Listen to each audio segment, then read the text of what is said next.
Thank you, Mr. Kennedy. And thank all of you, because I have been like all of you, time after time, and have heard your words and the way you have spoken up and the way you're doing more than speaking up. You're doing what you can.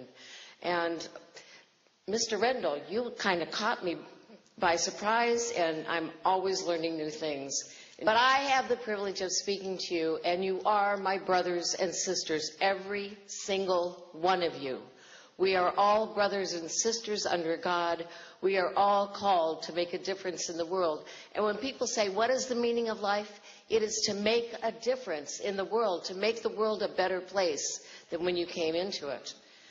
There's an old saying that being a person who goes to church every Sunday doesn't make you a Christian any more than having a car in your garage makes you a mechanic. And the founder of United Methodism, which I am a clergy member of, John Wesley, back in the 1700s, said personal holiness is well and good, and when you need to pray and read the scripture and all those things, but it is nothing without social holiness. If we are not out in the world doing things and standing up even at risk to ourselves and lots of criticism and even danger, then you can't call yourself a Christian. So today, I present to you a written Christian call to action. And I'm so glad to have my brother clergy up here, and I thank you for being here. Let me read it to you. In the February 10th, 2014 speech by Madame Maryam Rajavi, President-elect of the Iranian resistance, delivered to delegates from more than 300 Iranian associations throughout the world, gathered in France, she said, despite facing the most brutal forms of repression, which have been largely unprecedented in the contemporary world, the Iranian people have never surrendered to the clerical regime.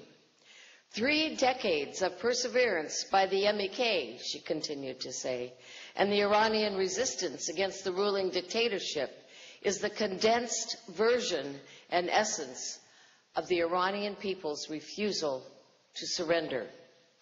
We, the Christian clergy that will be signing this, and I'm going to make sure it gets spread to as many clergy throughout the country that I can possibly do, by our presence here today, by the signatures that we're going to gather, we stand in solidarity with our Iranian brothers and sisters. We support the 10-point plan of Madame Rajavi and the National Council of Resistance of Iran and encourage them not to surrender.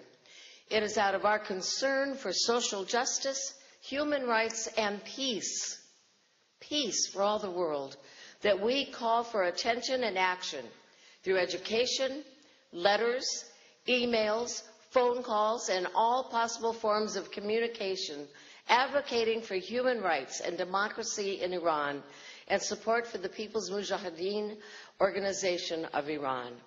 2,900 members of which are currently being held in the prison camp, the concentration camp, that ironically and shamefully is called Camp Liberty. We call for the following. Number 1, addressing human rights violation in Iran must be part of the so-called nuclear negotiations with the Iranian regime. Protection, number 2, protection in Camp Liberty, 1,000 are women. Condemnation, number 3, condemnation of the September 1st, 2013 attack on Camp Ashraf and the execution-style massacre of 52 persons, including 6 women, and the recent secret burials of their bodies.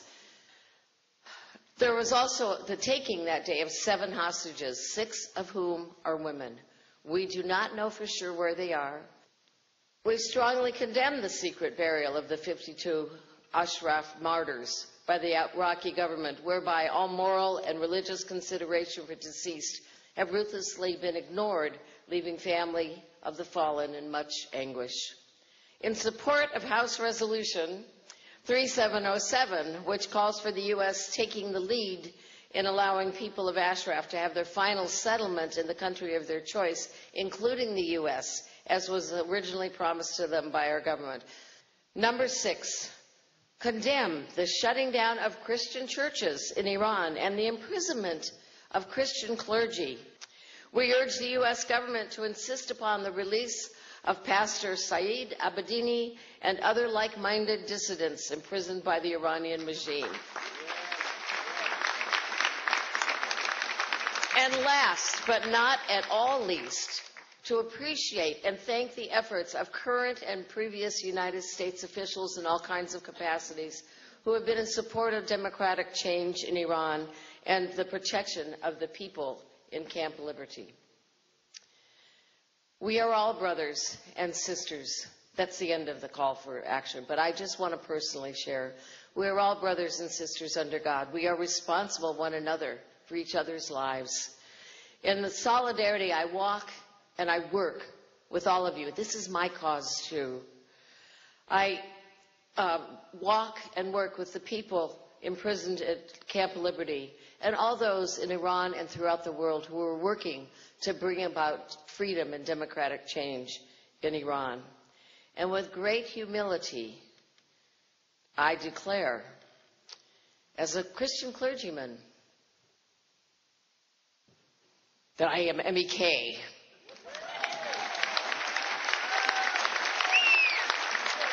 And I also declare I am Ashrafi. God bless all of you. Thank you. Thank you so much.